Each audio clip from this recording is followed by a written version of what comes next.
예수님 당시에 유대 사회는 예전이나 오늘이나 그 옛날이나 다 똑같듯이 참 어려운 시대였습니다. 왜냐하면 로마라는 강대국의 식민지가 되었던 상태였기 때문에 예수님 당시 참 삶 자체가 굉장히 힘들었어요. 서민들은 먹는 문제가 해결이 안 됐고 마음속에 언제나 갈등이 많았습니다. 성경에 보면 예수님이 사복음서에 다 기록된 오병이의 기적을 일으키실 때 예수님 말씀을 들으러 많은 사람들이 나왔지만 먹을 것이 없어서 굶주리는 저들에게 예수님이 그러잖아요. 너희가 먹을 걸 주라. 광야인데 우리가 줄 게 뭐 있습니까? 아무것도 없는데요. 그러니까 성경에 보면 어린이 하나가 보리떡 5개와 물고기 2마리를 가져왔는데 이게 뭐 큰 도움 되겠습니까? 그러자 예수님이 축사하시고 나누어 주시니까 5,000명이 먹고도 남는 기적이 일어난 것이 이 오병이어의 기적이 성경에 다 기록되어 있다고요? 여러분 이걸 믿습니까?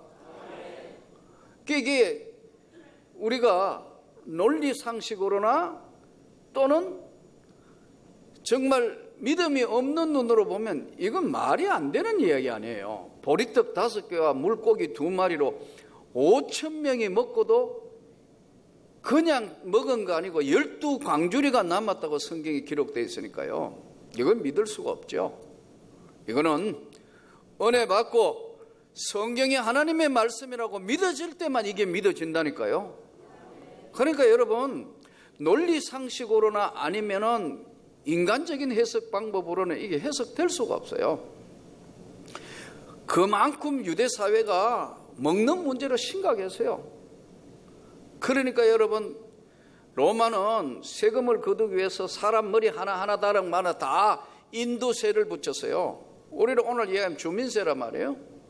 길거리 지나가거나 어디로 통행하면 통행세, 도로교통법, 우리 자동차 가져가면 여러분 다 도로세 내잖아요. 똑같은 거 그때도 2000년 전에도 다 했어요. 그러니까 경제적인 수탈 때문에 너무너무 어려운 거예요. 더더군다나 자기 세대는 어렵다 하지만 다음 세대도 희망이 안 보이는 거예요. 우리 자식 세대, 다음 세대도 희망이 안 보이니까 어떻게 해요? 희망이 없는 세대에서는 사회 분위기가 부글부글 끓어요. 부글부글 끓는다고요. 그래 동양이나 역사를 보면 너무너무 힘들고 어려워지니까 중국 같은데 홍건적 난리 나잖아요. 홍건적. 예? 사회가 뒤집어 엎어진다 이 말이에요. 또 우리나라 같은 경우에 어때요? 동학난 일어나잖아요. 예. 사실 임진왜란 일어났을 때 도요토미 히데요시가 임진왜란 올 때 수많은 일본군이 오지만 그 상당수가 조선 백성 중에서도 화가 나니까 일본군으로 편입대가 들어왔습니다. 여러분 어떻게 생각하세요? 그러니까 서해 유성령이 안 되겠다 이거 양반들도 다 군대 가라. 그리고 뭐 병력포 이거 그냥 오늘로 이야기하면 옷포 하면은 턱 내줬다고요. 없다 다 와라. 누구든지 일본군 목을 베오거나 전쟁해가지고 참석하면 상민이든 천민이든 다 상 주고 면천해준다. 분위기가 달라졌다. 나중에 그거 개혁을 부르짖었던 서해 유성룡은 결국은 퇴출되잖아요. 이 사회가 어렵고 힘들으면 똑같다니까요. 그런데 유일한 희망은 저들은 뭐로 버티냐 하면 유일신 하나님을 믿는 신앙 하나로 버텼는데 이것마저 흔들리게 만들어요.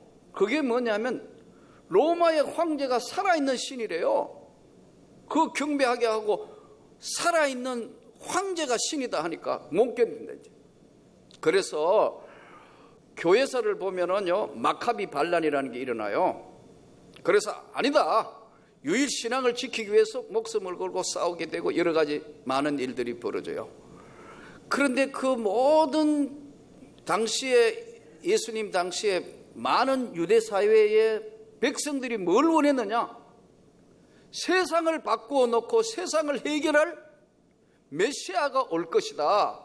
구원자가 오신다는 것에 대해서 큰 기대를 가지고 있었어요. 그때 예수님이 이 땅에 사람의 몸을 입고 이 땅에 예수님이 오시는 겁니다.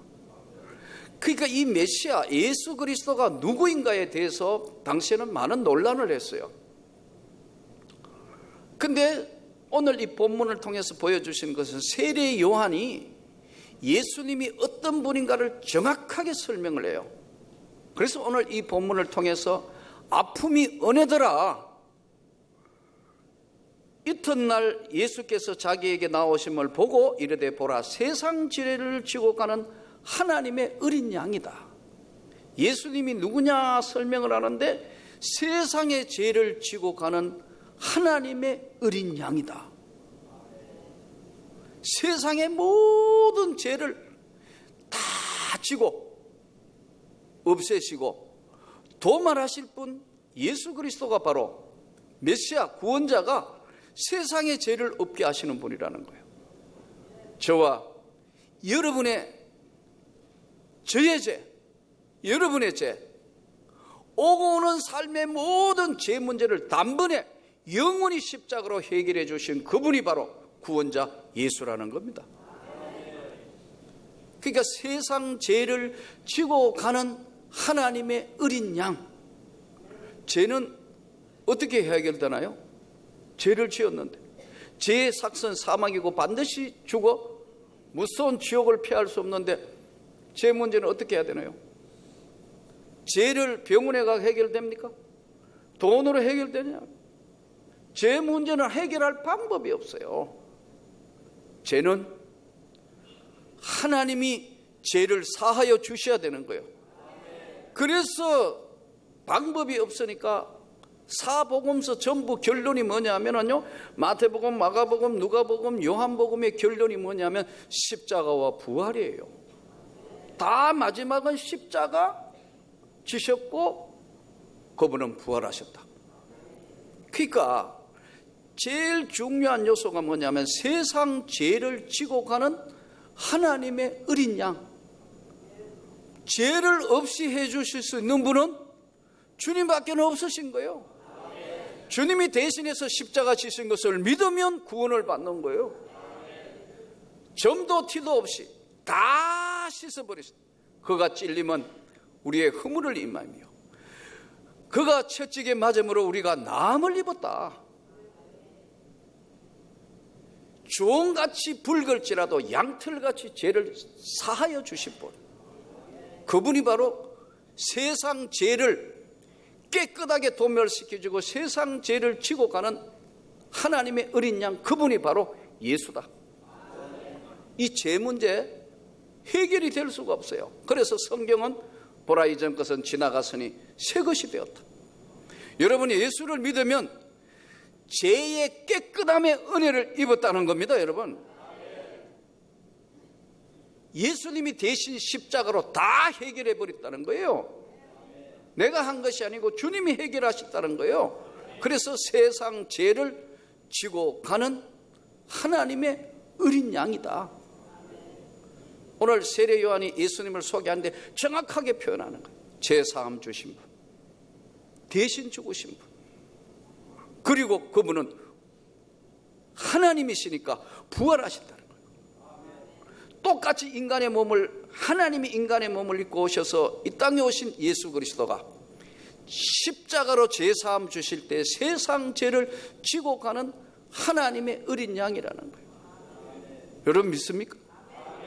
이 세상 죄 문제는요, 해결이 안 되면 죽을 때까지 죄의 삭시 사망인데 예수님이 대신해서 져 주셨다는 거예요. 이 죄 문제가 일생 동안 따라오는 거예요. 그래서 로마서 8장 1절이 그러므로 예수 그리스도 안에 있는 자에게는 결코 정죄함이 없다는 거예요. 대선언하는 거예요. 예수 안에 있기 때문에 결코 다시 죄를 묻지 않고 정죄하지 아니하신다는 거예요. 그게 십자가의 은혜예요. 이게 바로 세상 죄를 지고 가신 예수님이, 하나님이 인간의 몸을 입고 이 땅에 오신 예수 그리스도가 첫 번째 세상의 죄를 다 소멸시키죠. 그분이 바로 예수 그리스도라는 거예요. 우리 공로가 아니고 십자가의 공로로 이루어진 것이라는 것을 말씀합니다. 그런데 이걸 우리가 믿으면 그 은혜가 나에게 임해서 세상의 죄를 다 씻어주시고 깨끗게 해주시고 소멸시켜 주신 것을 믿습니다. 이 십자가의 은혜, 우리는 늘 세상에 살다가 보니까 잊어버려요. 유대인들이 기대했던 것은 당시에 로마를 무너뜨리고 새로운 황제로 등극하고 잘 살게 만들어주고 정치적으로 안보적으로 완전한 나라를 이루면 좋겠다는 것이 그들의 생각이었지만, 이 땅에 오신 메시아 구원자 예수 그리스도는 그거하고는 조금 다른 각도였기 때문에 저들은 실망한 거예요. 그래서 예수를 십자가에 못 박으라고 그러는 거예요. 자기 땅에 오매 자기 백성이 알지도 못했고, 자기 땅에 왔는데 그 주님을 십자가에 못 박는 사건이 벌어졌어요. 저는 여러분에게 예수의 십자가의 그 은혜가 넘치기를 축복합니다. 그렇게 되려면 여러분들이 십자가 앞에 똑바로 서 있어야 돼요. 삐딱하게 보면요, 여러분에게 그 은혜가 임하지 않아요. 내려놓아야 돼요. 그래서 심령이 가난한 자는 복이 있나니 천국이 저희 것임이라는 거. 내 마음이 십자가 앞에 내려놓지 않는데 그 은혜가 내게 올 수가 없어요. 내가 믿지 않고 교만하고 또 그 자체를 부인하는데 주님의 십자가가 내 영혼에 찾아올 수가 없어요. 다 내려놓고 분노한 것, 갈등하던 것, 시기하던 것, 질투하던 것 다 내려놓는 자리에 들어갈 때만, 십자가와 정확하게 주님과 내 영혼이 마주칠 때, 주님이 베푸시는 은혜의 십자가 자리 안에 들어가 있을 때만 그 은혜, 제사함의 눈물을 흘리는 거예요. 감사하게 되는 거예요. 찬양하게 되는 거예요. 아무 조건 없이 하나님께 영광을 돌리게 되는 거예요. 이 십자가의 제사함의 은혜, 정죄하시지 않는 그 은혜, 여러분 영혼과 저의 영혼에 날마다 충만하기를 축복합니다.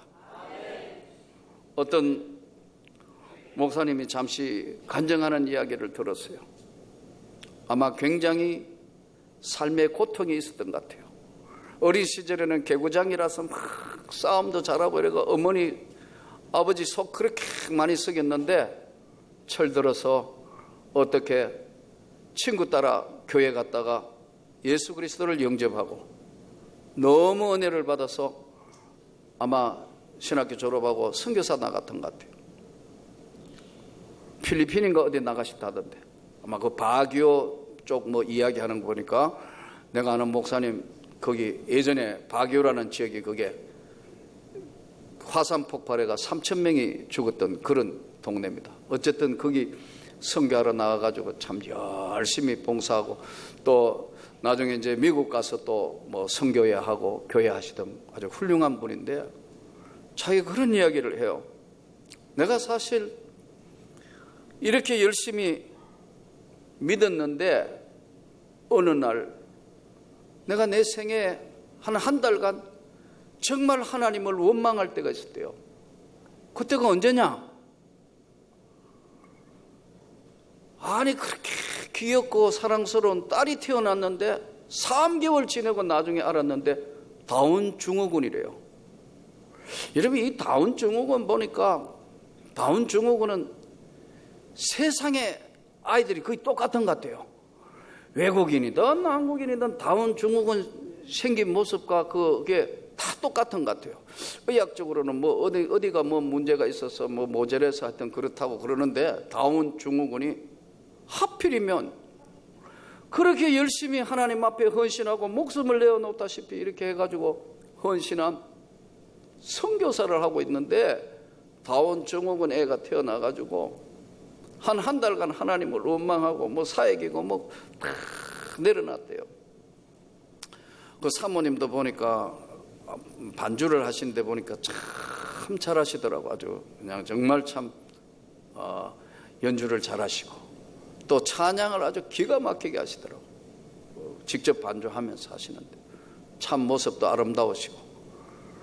근데 한 달간 계속해서 사역이고 뭐고 그 지경 되니까 여러분 열심히 하나님을 섬겼는데 나에게 이게 뭐냐. 그런 어느 날 한 달쯤 지냈는데 하나님께서 자기에게 깨닫게 하시기를, 너의 아이는, 그 다운 정옥은 딸은 너의 딸이지만 너의 딸보다 나의 딸이다. 내가 너에게 맡긴 것이지 그 딸은 나의 딸이라는 것이 성령의 은혜로 깨달았다는 거예요. 그래서 한없이 울면서 이제 아이를 가만히 이 아이를 어떻게 키울까 보니까 아이가 다른 데는 뭐 아무런 재능도 없고 잘 반응 안 하는데 찬양만 하면, 음악만 들리면 애가 막 움직이고 반응을 하더래요. 그래서 사모님인데 또 음악을 하신 분이니까 계속 찬양하고 해서, 이야, 그때 한번 방송에 나와가 이제 사모님 반주하고 찬양하며, 아마 보니까 외국에서 키웠기 때문에 한국말을 잘 모르는 것 같아요. 영어로 막 사모님 찬양하며 반주하니까 애가 막 다운 증후군 그 애가 나와서 막 율동하는 모습을 보니까 나도 모르게 쳐다보고 있는데 눈물이 나더라고. 저 심정은 오직 할까? 저 마음에 저 선교사님 목사님과 사모님 마음은 어떡할까? 애는 스스로가 불행한 걸 모르는 것 같아. 막 율동하는 거 보니까요. 여러분, 십자가라는 것이 때로는 아픔이 은혜일 수도 있어요. 우리가 가장 낮은 자리에 정면으로 십자가의 앞에 주님 앞에 섰을 때는, 원점에 섰을 때는 주님이 과감없이 그대로 은혜를 부어주세요. 이게 십자가의 은혜예요. 그러니까 환경이 달라져서 감사하고, 환경이 성공해서 축복받은 것 때문에 감사하고 영광 돌리는 건 당연하겠지만 가장 힘들고 낮은 자리에 아무것도 어떻게 해볼 수 없는 자리에까지 내려오신 주님 앞에 십자가의 정면의 원점에서 눈이 마주칠 때 그분이 부모시는 세상의 죄를 다 지시고 가신 주님, 감사합니다. 내가 주님의 영광을 위하여 살겠습니다. 다시 힘있게 지금 사역한다고 말씀하는 거 들으며, 아, 훌륭한 분이구나. 여러분, 오늘 이 십자가의 자리가 여러분에게 새로운 출발의 자리가 되기를 바랍니다. 십자가의 은혜는 다시 회복의 자리고 재씻음의 자리고 다시 주님의 사람으로 거듭나는 자리가 십자가의 자리예요. 세상 죄를 지고 가는 하나님의 어린 양이다. 세례 요한이요. 두 번째 세례 요한이 나도 몰랐는데, 오늘 이 말씀을 그대로 풀이해보면 나도 몰랐는데 나더러 물로 세례를 주라 하시던 그분이 어떤 사람이 오면 그 사람 위에 성령이 비둘기같이 머물 텐데 그분이 바로 구원자고 그분이 성령으로 세례를 베푸는 분이다. 그래서 내가 지금 예수 그리스도가 바로 하나님의 아들 구원자라는 걸 지금 증언하고 있다. 이 예수님은 성령으로 세례를 주시는 분이다. 성령의 세례를 베푸시는 분이다. 성경 곳곳에 여러분 성령이라는 단어가 얼마나 많이 나오는지 몰라요. 근데 우리는 여기에 대해서 무관심할 뿐만 아니라 잘못 지금까지 전한 메시지로 인해서 성령에 대해서 거부감들도 많고 부작용도 많고 잘못된 이상한 것들이 많아서 이 성령에 대해서 여러분 조심해야 될 뿐만 아니라 이 성령의 역사가 무엇인가를 정확하게 알아야 돼요. 신구약 성경에 성령이라는 단어가 296번 나와요. 구약 성경에 72번, 신약 성경에 224번이란 동안 성령이라는 단어가 나와요. 성령 세례, 성령이 임했다. 성령 세례를 베푸실 분이더라. 이 성령 세례를 받으면요 능력이 임하는 겁니다. 구약 성경뿐만 아니라 신약 성경에도 복음서에 나오는 예수님과 함께 했던 제자들과 사도행전에 나오는 제자들은 전혀 다른 모습의 제자들로 바뀌는데, 그 다른 모습으로 바뀌게 만든 게 뭐냐면 성령 세례 받은 겁니다. 이 성령 세례를 받았을 때 놀라운 변화가 나타나는데, 성령 세례는 어떻게 받는 것인가? 성령 세례를 받을 때는요, 성령 받은 사람이 모여 있는 곳에 가서 성령을 받습니다. 이 성령을 받을 때 첫 번째 나타나는 거는요, 사도행전 10장 44절에 보면은 베드로가 이 말을 할 때 성령이 듣는 모든 사람에게 내려오시니라. 오늘 이 말씀을 전할 때 여러분에게 놀라운 성령의 능력이 내리는 줄로 믿습니다. 성령이 임했더라. 말씀을 전할 때 성령이 임하는 거예요. 말씀을 전하는데 이 성령이, 듣는 모든 사람에게 성령이 임했어요. 또 어떤 사람에게는 성령을 받을 때는 반드시 성령 받은 사람이 모여 있고 성령을 받는 곳이 따로 있어요. 어떤 사람에게 간절히 기도할 때, 사도행전에 나온 오순절에 모여서 간절히 기도할 때, 마음을 열어 하나님 앞에 간절히 구할 때 성령이 불같이 바람같이 임했던 것이, 성령은 예수님 말씀대로 내가 십자가에 죽어 3일 만에 부활하고 성천하면 보혜사 성령을 너희에게 보내리니 너희가 성령을 받으면 권능을 받고 유대와 사마리아 땅끝까지 복음의 증인이 된다. 권능. 성령 세례를 베푸시는 분은, 우리는 물 세례 주지만 성령 세례 베푸시는 분은 예수님이 성령 세례를 베푸신다는 거예요. 성령 세례 베푸시는 분, 충만한 은혜로, 능력으로 여러분을 변화시키고 기도의 자리에 있고 십자가의 자리에 있고 찬양의 자리에 있을 때, 열정적으로 찬양할 때 이 성령은 강력한 권능과 능력으로 우리에게 찾아오시는 겁니다. 저는 저와 여러분이 충만하기를 축복합니다. 성령 세례 받았을 때 능력이 임한다. 권능이 임한다. 지금까지 다른 기도할 때 놀라운 질병의 치유의 역사가 나타나고 예수 이름으로 악한 영들이 물러가고 놀라운 문제들이 해결받는 것은, 여러분, 성령 세례 받았던 것 사람들 사도행전 이야기가 다 그런 이야기들이에요.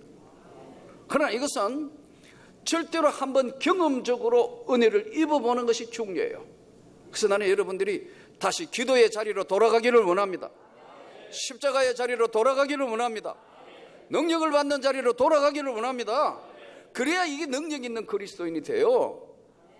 안 그러면요, 습관적인 한 번도 변화 없는 십자가 자리 앞에 서 있지도 못했고, 예수가 베푸시는 성령의 놀라운 세례의 능력을 베푸는 그분의 은혜도 입어보지 못했기 때문에 능력 있는 신앙생활을 할 수가 없어요. 정말 제대로 된 헌신이 안 나와요.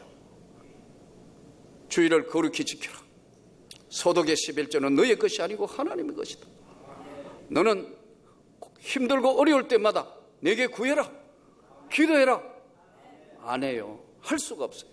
왜? 내 안에 성령 세례 충만하게 주신 분이 없기 때문에 그런 거예요.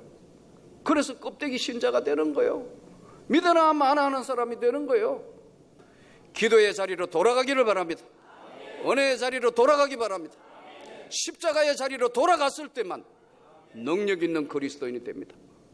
조금만 자리를 옮기거나 잘못 발을 밟으면 여전히 세상과 똑같는 힘없는 머리 깎인 삼손하고 똑같아지는 그런 세대가 옵니다. 여러분, 오늘도 십자가의 세상 죄를 지어가는 하나님의 어린 양, 성령 세례를 베푸시는 그 주님 앞에 삶을 맡기고 믿음으로 성례하는 저와 여러분이 되기를 축복합니다.